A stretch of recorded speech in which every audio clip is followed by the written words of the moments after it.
Det er så forunderligt at være. At være der, hvor fremtiden på en lydløs og snigende, uforanderlig måde bliver til fortid. Der, hvor alt gøres op på grænsen. En vægtløs og evig tilstedeværelse af billeder og følelser. Vi gendanner, vi længes, smilende. Vi indser og erkender. Urørt forbliver urørt. Først nu lærer vi.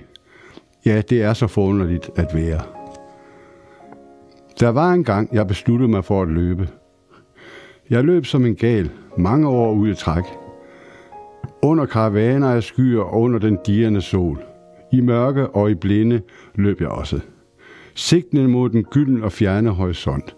Jeg løb i modvind, medvind og i sidevind, men aldrig nåede jeg helt frem.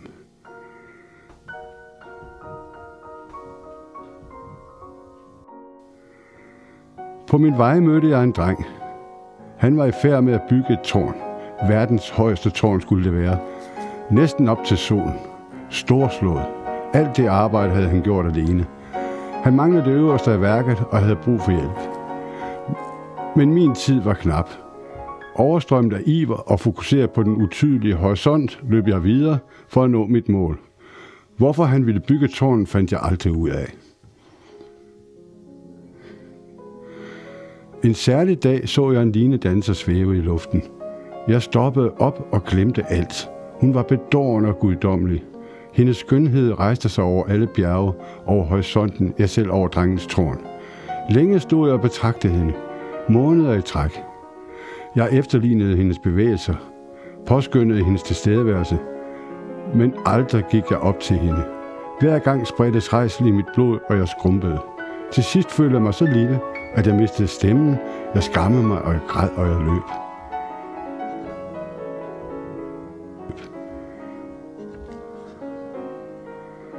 Et efterår mødte jeg en gammel tanke. Vi satte os. Jeg stivnede og sad vågen, fastklemt på en bænk sammen med tanken i et år. Pludselig en eftermiddag faldt tanken hen. Udmattet, ekstatisk, listede jeg væk og satte i løb. Jeg løb og løb. Hele natten løb jeg med tunge skridt. Men som solen stod op, indhentede tanken mig. Jeg frøs, jeg frygtede, jeg flygtede, jeg hadede, og til sidst slog jeg tanken ihjel. I skrigende tavshed, helt alene, jeg løb.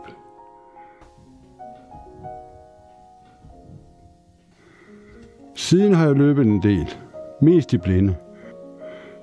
Det var så opslugende og forunderligt. Vidunderligt, men uforståeligt. Jeg blev træt af at løbe. Jeg blev gammel og træt. Jeg stoppede. Nu lukker jeg mine øjne, og nu hviler min krop. Aldrig mere løbe, aldrig når jeg frem. Det er slut. Tilbage løber kun mine tanker. Hurtigere end noget dyr eller nogen maskine. De løber med et formål, og endelig, som horisonten til sidst synes nær, lige på grænsen, møder de drengen, som højt oppe kroner sit værk. Han vinker stolt og smilende.